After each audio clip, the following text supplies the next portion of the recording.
What's going on, everybody? Welcome to After the Impact, of course, the show where we talk all about what we just watched on this week's episode of Impact Wrestling. And there were some really cool moments, some really good matches, and some really, really good promos this week as well. So it was a really fun show to watch. And we got a preview of matches we're going to get next week, which the matches for next week look absolutely amazing, too. So it's an Impact effing party, baby!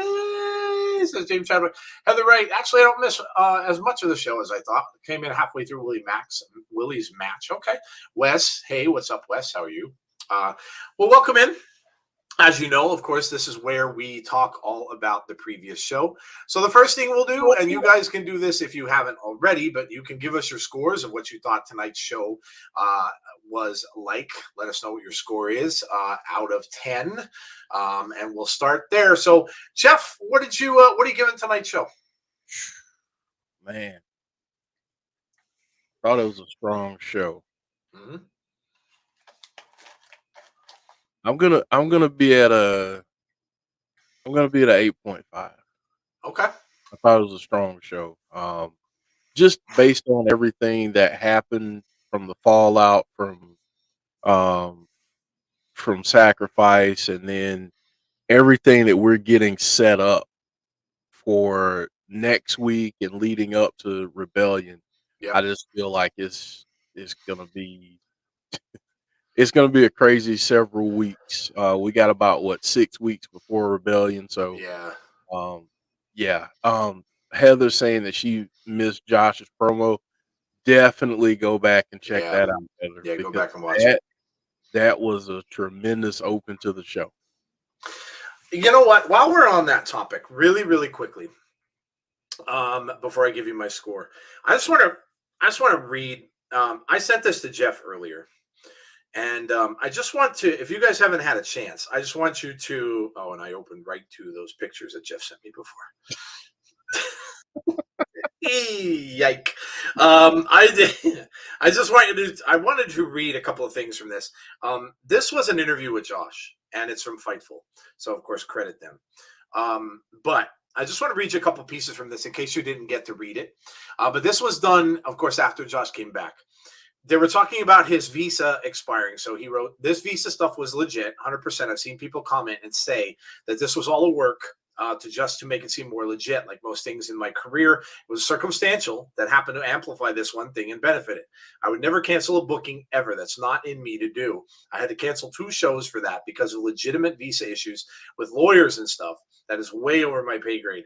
That was unfortunate. It all got handled now. I'm back in the state and have a new visa and everything else. He had to cancel Terminus and AML in the U.S. that he had scheduled. They asked him about agreeing to a new deal. Said we agreed in principle, and when my contract expired, we agreed before I had a chance to talk with anybody else. I knew where I wanted to stay and what I wanted to do. He said, I wanted this to happen from the get-go. I knew I wanted to stay with Impact because I'm clearly happy there. There's a lot of stuff going on there. I just want to wrestle. I don't care where I wrestle, as long as I do what I get to do at the highest level and all this other stuff. It all materialized and came together pretty quickly. The whole work of the whole thing is that Impact has had this reputation of losing marquee talent time and time again. Me being a babyface, I approached management and said, if I'm staying, why don't we make a thing out of it? That I choose to stay at Impact. I probably could have gone somewhere else and could have gotten a job somewhere else, but I didn't want to.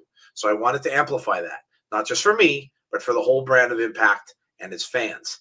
Said there's a 1% chance I wasn't going to re-sign. My relationship with everybody there, from management all the way through the locker room, I feel like I'm part of something that's growing and on the ground floor, and we've all got room to grow together. I'm loyal and a team player. I've been that way my whole life. So the interview is really good. And it really made me respect Josh even more than I already did.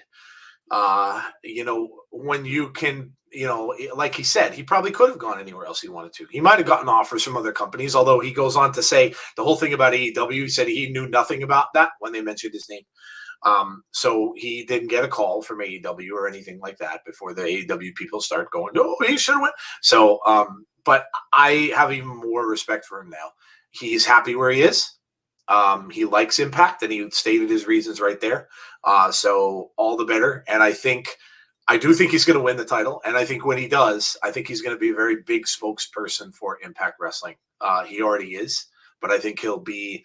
I think he'll be a really good champion in that respect too. So good for Josh. All right, so my score, Jeff, would you gave it an 8.5? Yeah, I think I like that. I think I like 8.5 as well. Right from the get go, with Josh's promo, we kind of knew it might be, or kind of thought it might be a big night for promos, and boy, was it ever. We got the Josh thing, of course, that led to some impromptu matches with Honor No More. They confronted him, of course, in the ring. We got that excellent promo from the Bullet Club, and then, of course, we got another moment, guys, the reunion of the Motor City Machine Guns. We got a cool little promo in the back with Deonna Purrazzo and Lady Frost and Giselle as well, going towards it. So, like Jeff said, they're working all the stories. They're getting ready for Slammiversary, and off we go. This is just, first show after pay-per-view that we just had. So, yeah, 8.5 for me. It was entertaining, had a lot of good promos in there, and we got a moment as well tonight. So, which was, as you could see, some of the people in our community are big Motor City Machine Gun fans, and for them, it was a big moment to see. So, absolutely. All right. Let's see what some of you. I give Impact 9 out of 10. Great, and love the Josh Alexander promo, and the podcast is always 10 out of 10. Thank you, Chad. Wes says 7 out of 10. Heather says 7.75. I'm still irritated with Eddie, still winning since he turned. Jonathan 8.2. Derek says I'm back. 8. Favorite was the Bullet Club segment, followed by Josh's. I did miss Josh's promo. I have to watch that. Yes, yeah, like Jeff said, yes, you do. That's really good. You did it on purpose, Joe. Maybe I did. You mean glance at the pictures? Yeah, maybe I did. 7 out of 10. It was an average Impact show. The quality of wrestling just wasn't as good. Okay, Larry. So Josh didn't snow us completely. No, it was the Visa thing was absolutely real.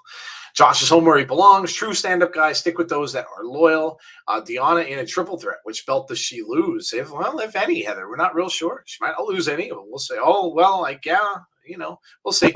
Listen, I think Lady Frost and Giselle are going to really go at it. So Deonna may actually squeak by without much of a problem, because those two don't like one another. 8.75 out of 10 just for Josh and Bullet Club and MCMG alone, says James Chadwick. I think she's putting both up, Heather. I missed what she said with which one was up, if not both. Yeah, I think she said she was putting up both. I think so, too. J&J's relationship counseling has a ring to it, LOL. Alex real naming Jay White was hilarious. I love that. Sean Rousset says 8.5 out of 10. Oh, yeah, the Moose promo, too. We had the Moose thing with Scott D'Amore, and how Scott D'Amore told him to take the contract home, get it signed. If you don't, you're getting that title stripped from you. So, yeah, a lot of people thought that D'Amore was turning and was the guy that was responsible for the whole thing with Josh, and obviously he's not. So he's kind of right back to doing what he was doing before, and it looks like he's on Josh's side again. So that's good. I feel sorry for AEW paying out loads of money for Jeff Hardy paying out loads, only to be overshadowed 24 hours later by Larry D's return to Yeah, that was a shocker, wasn't it? Yeah, Larry D said he was he was done. He was let go. But of course, he showed up there, and I imagine, he did say, "Well, I just came in to check on you guys." I imagine he wouldn't be on the tapings had that happened. He could have came in and said hello, but they probably wouldn't have put him on camera had he not been with the company. So yeah, that was kind of cool.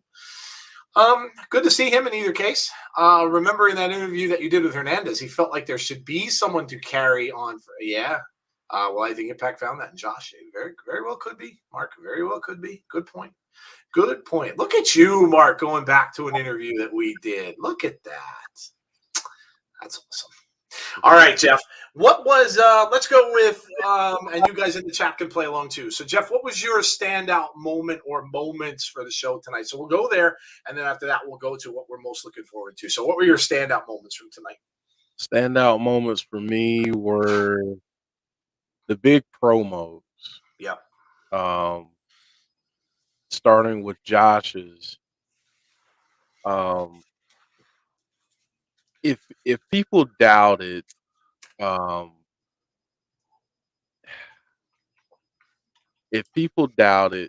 Josh's ability to carry the company, he proved why he can tonight. Yep. He's proved it before, but he proved it tonight. Mhm. Um, I thought that was tremendous, and then the back and forth with him and Taven and Eddie, and I just thought that was brilliant. Yep.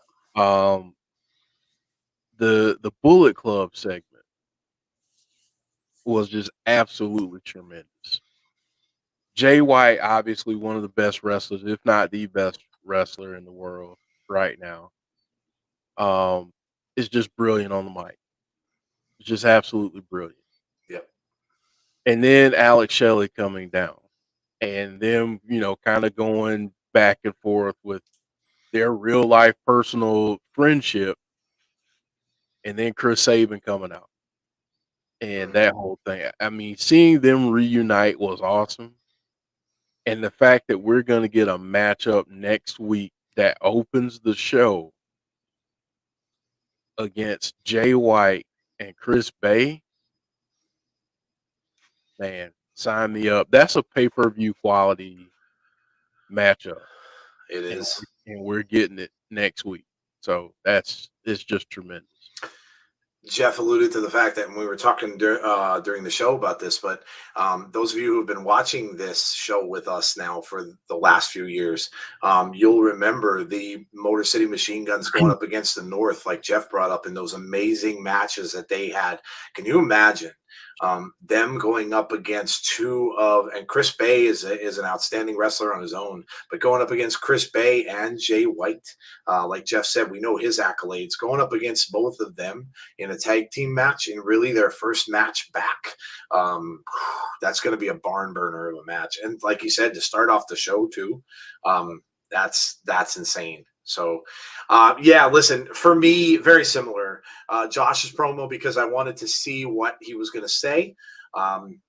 Wanted to hear what he had to say, and then of course, yeah, he kind of standing up to all the people in Honor No More. He was out there by himself for the first little while of that, and then yes, of course, the moment the Motor City Machine Guns return, and of course, when Alex said he's never alone when he's in Impact, that was a cool moment. And then of course, Chris Sabin comes down, and yes, to see them to square off against Jay White and Chris Bay is going to be absolutely awesome. What else? We got to see. I like little things too that people that we miss. Crazy Steve, we haven't seen him in a good while. It was nice to see him back on a show. It looks like maybe Decay's starting to come back, because we also saw Jessica Havoc against Jordan Grace in the opener, at BTI, before the match started. So that was cool as well. So it looks like maybe they're coming back around. So we're getting some people back. And of course, what's the whole thing with Caleb? What's going on with him? They did tell him they didn't need him. He, of course, interfered again anyway and pulled Chelsea off the ring apron. So what is going on there? What is happening with that whole thing with Caleb? I know that James Chadwick's very, very interested in that angle. I know James Chadwick's very interested in that angle. And then, yes, of course, the thing with Josh and Moose. That is leading up to Rebellion and all that. So yeah, pretty much similar favorite moments of the week for Jeff and I. And of course, it's pretty easy to pick them out. And again, when you have moments and stuff like that happen, it's really, really cool. When does Bay actually go to New Japan? We need him in Best of the Super Juniors, says Heather. I don't know. I don't know when the guys will go. Listen, I think things are kind of calming down with COVID. So I don't know. Maybe you'll see them start to get around more again on flights and things like that soon. I'm not real sure. Maybe after Rebellion, maybe they'll go for a little bit. Not really sure, but maybe it'll be happening soon. You know what, too, though? You got to consider this. With the tensions going on overseas, that's always something you got to consider, too, because there may not be a lot of people that maybe want to be over there right now. It's kind of a scary time and stuff out there. So, and China and Japan are kind of close to that whole area. So, yeah, you kind of maybe want to maybe stay away from that stuff. So maybe they're just going to stay over here for a little while until they see what's going on with that. Chris Bay and Ibushi, sign me up. James Chadwick's favorite person, Caleb. Yes, James says he can fuck off, baby. Oh man, so What were your favorite moments? Let us know. Sammy Callahan tweeted, "Sassy Scott D'Amore is my favorite Scott D'Amore." Yes, yeah. Scott's really funny. Scott can play like when he comes out, like he came out in the beginning of the show. He comes out all pissed off and mad, and screaming and yelling and stuff like that. And then he's in the back with Moose, and he's kind of calm, but he's kind of like, he's kind of being funny with Moose because he's kind of being cocky and telling Moose off. And it's like, yeah, Scott's pretty funny. He can do some funny stuff. BC is in flux right now in New Japan. Can't tell who is on whose side. Yeah, very true. It definitely is.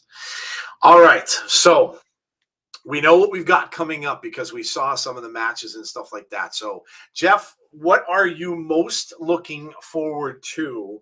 And obviously, it doesn't have to be strictly the next week. It could be, what are you most looking forward to next week? But what storylines maybe too are you most looking forward to see play out? Well, obviously, down the road, I'm looking forward to Moose and Josh. That's what I'm looking forward to most, going into Rebellion. But leading up to it, next week's card is going to be tremendous. I can't pick a matchup. Well, yeah, I can. I can pick one match. I'm looking forward to that tag match. Yeah. That's what I'm looking forward to. And does it lead to the Machine Guns against the Good Brothers? Wow. That's one thing that I'm looking forward to. And then the next thing that I'm looking forward to is the whole dynamic with Mickey and Chelsea and Tasha and Savannah. Like, how is all that going to play out? I mean, there's so much going on right now in the Knockouts division. Yeah. Tag team standpoint, from a single standpoint, and what direction are they going to go? Because I said the same thing for BTI. We had Jordan Grace with the digital media championship for a while, and she had that crazy feud with Matt Cardona. What's going to be next for her? So there's just a lot going on right now in the Knockouts division, and I'm here for it. And there's just so much. Yeah, look, I mean, you're right. Yeah, you know what I'm almost kind of waiting for too is when does it happen when Deonna is out there with that challenge and we see Masha become the one that comes in to challenge her? Because I think that's going to happen sooner than later. So when do we see Masha Slamovich come out there? So I don't know. But yes, that's going to be really interesting to see with the lady with the triple threat. Does she lose one of those belts? We'll see. I'm not so sure because I think, like I said, those two are really going to, they're going to battle it out and Deonna might slip away from that. I'm looking forward to Jordan's birthday next year.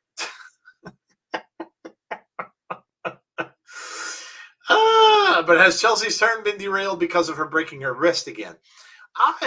Maybe. You never know, Heather. They might. I mean, maybe that kind of threw a wrench into the plans a little bit. Could be. Yeah, it might have. And maybe that was part of the whole angle of why, who knows? Maybe that led to Mickey losing instead of winning the title and going forward and having a feud with Chelsea. Maybe that was part of it. Yeah, you never know. For me, so yeah, obviously what I'm looking forward to most in the near future is that tag team match. Tag team wrestling in Impact is really, really good.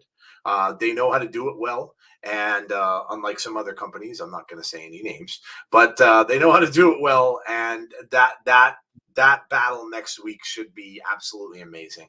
And where that goes from there, I don't know. But it does give us one of the best tag teams of all time back in Impact on a regular basis. So that's very cool. And then, of course, the whole thing with Josh and Moose. So,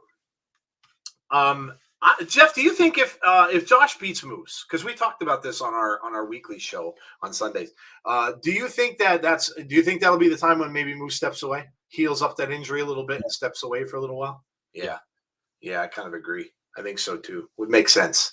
Yeah. It would make sense. The Cowboys are Oh, please don't tell me. Are you serious? That you better not be serious, Chad. You better not be serious about that. I will lose my mind. Oh my God. Don't even tell me that. Now I got to look that up because if that's true, I mean, they went through this with Terrell Owens. Why would they do that? But see, this is what they do. This is Joe, what. I got this for you. What's that?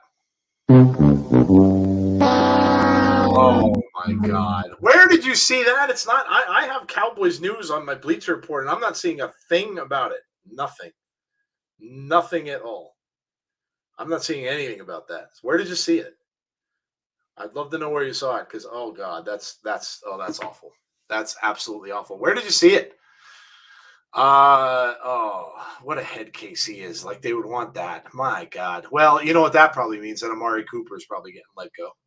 And why would you let him? Well, I know they're letting him go because of cap money, but let him go and then bring that nut bar in there. Oh my God. Oh my God. Anyway, back to the wrestling. So yeah, the whole thing with Josh and Moose, seeing how that plays out, I can't wait. And Jeff, I know you're probably right there too. I can't wait as a fan to see Josh's celebration after he wins that title. And of course, we can't sit here and say it's a foregone conclusion. Who knows? Maybe something crazy happens. Does somebody come in and stop Josh from winning it again? I can't think so. I would think that this is his time to get it, but you never know. The stranger things have happened, but I can't wait to see the celebration with him and proper with his family. I'm sure that his wife Jade will be there and his son will probably be there. That's going to be a hell of a celebration for him and could be his biggest moment in wrestling. Biggest moment that he ever had as a wrestler. It's just going to be awesome. Absolutely awesome to see that on Rebellion. So where does Jake something go? Yeah, well, apparently his contract is up. That doesn't necessarily mean anything, Tony, about whether or not he's going to leave. They could re-sign him. His contract did end, but that doesn't mean he's not coming back. We'll see. We'll see. I mean, we don't really know the status of all that as we found out with Josh and stuff like that. So, but yeah, so those are the main things that I'm looking forward to. I'm also really, really looking forward to, and I know it's going to be a late night for us, but I'm looking forward to that multiverse of matches thing. That's going to be a hell of a lot of fun. There are some really amazing matches there. Of course, the Briscoes are going to be there. I'm looking forward to that. That's going to be a lot of fun on WrestleMania weekend. Of course, the night after we see the Undertaker go into the Hall of Fame, and of course, we got the answers about that too. Not really Impact Wrestling, but it apparently is not just the Undertaker. Of course, we got Vader announced going into the Hall of Fame. And now it looks like Sid, right? Sid is also going into the Hall of Fame as well. So, so it's not just The Undertaker. So other people in that class that are going in. So is that going to be on Fight? Yes, I believe so, Heather. Or we wouldn't be able to watch it if it weren't. So I think it is. Yeah, I think someone said that Fight was going to have it. So, yeah, but that's going to be good. We'll be doing a watch along for it. It's going to be a late one. It's going to be a late one, but we will be doing it. Wes says, I'm looking forward to Impact making waves again. Yeah, that's why we're all here. That's why we're all here. Match with Trey was solid. The match with Ace Austin. Of course, Ace Austin qualified for that match against Trey Miguel. We'll see who the other qualifier is going to be for that also. But at least it's a classic class. True. Yeah, so far it's Vader, Undertaker, and Sid. Yeah, it is all classic wrestlers. You're right. All right. Well, closing thoughts, Jeff, then we'll get out of here. So, what's your biggest takeaway from this week? That Impact always knows how to build. They do such a great job building and keeping you engaged in storylines, spinning off new storylines, giving layers. That's what we see from Impact. So, yeah, very true. Very true. And my takeaway is this. If you're not watching Impact Wrestling, you don't know what you're missing. Of course, a lot of you out there do, and that's why you're here. But if you have any friends out there and they want something different, they want to get away from the drama of the two big companies always constantly fighting one another and fans fighting one another, tell them about the show. Not necessarily just us. I mean, of course, tell them about us too. But, tell them tell them to come out and watch. It's a really, really fun watch, and it's a really stress-free watch as well. And sometimes that's just good stuff. So, all right. So that's going to do it. A couple of reminders. One, Of course, nothing this weekend. Gus asked before. No Sunday show because, of course, Jeff, Jody, and a whole bunch of others from our community, Brittany Kay, Sean Suslowitz, I believe. Who else is heading up there? I know I'm probably missing a few people. Nicole. Nicole. I forget who else. Bunch of There's people a we lot. see in Abby's window streams, I know, are headed up there. So they will all be at Albany at an armory for a big signing event. And it's being advertised. It's on Twitter as Bray's first return since he left the wrestling business. So, and it's his first show back. So Jeff will be there along with those guys, and they will be meeting the man. They will meet Wyndham on Sunday. So very, very cool. They will get that opportunity. I'm sure there will be pictures. I'll send those out. They'll get them to me and I'll post them for you guys to see. So yeah, they'll get a chance to meet them, and there's other wrestlers there as well. So we will get you pictures. We'll let you guys in on it, and I'm sure maybe Jody will have some things to talk about on Abby's window, which will be on Monday at 6:00. So Jeff and Jody can tell you all about that experience. And if you want to know what it was like or what Wyndham is like to meet him in person, they will be able to talk about it on Abby's window. So big Abby's on Monday. And then, like I said, nothing Sunday. And then we will be back next Thursday with Impact Wrestling at 7:45, like we did tonight. And then, of course, after that, we have the Crockett Cup coming up, which we will be doing both days of that. And then we have, of course, then down the road, of course, we have WrestleMania, which is not that far away as well. So that'll be coming up. We will do that also. So, all right, guys. Well, that is it. Thank you very much for coming out tonight with us. We really appreciate that. I know it's late. Thank you for joining us. For those of you who came out with Impact and checked out the Impact show, hope you had a great time tonight, as always. And hopefully we will see you all again on our next show. I think in some ways lockdown helped Impact. Was able to quietly establish a consistent style, way of doing things with no pressure that's resulted in the best wrestling show on TV, says Larry. God, not going to disagree with you. Oh, cool, the Crockett Cup. That is here in Nashville this year. There you go. Yeah, we will be doing that. Derek says, when is Zicky's? Oh, yeah, that's right. Yeah, Zicky's. We have got another show coming up. We'll do that too. We did the first one, so April 1st for that. So there you go, April Fool's Day. So we will be back for that as well. But yeah, that's it for us tonight, guys. Hope you had a good time. And hopefully we will see you all again soon. Keep an eye on our Twitter. I will post some stuff from the event that Jeff and Jody and those guys are going to go to and meet Wyndham. I'll post that stuff up when they send it to me. And you can talk to them on Monday all about it on Abby's window at 6:00 p.m. Eastern Standard Time. If you haven't done so already, make sure you subscribe to the channel. Make sure you hit the like on the stream tonight, of course, as well. And hit that notification button if you would like to be notified about our future content. So good night, everybody. Have a great rest of your night. Stay safe. Be kind to one another. And hopefully we will see you all again on our next show. Good night, guys.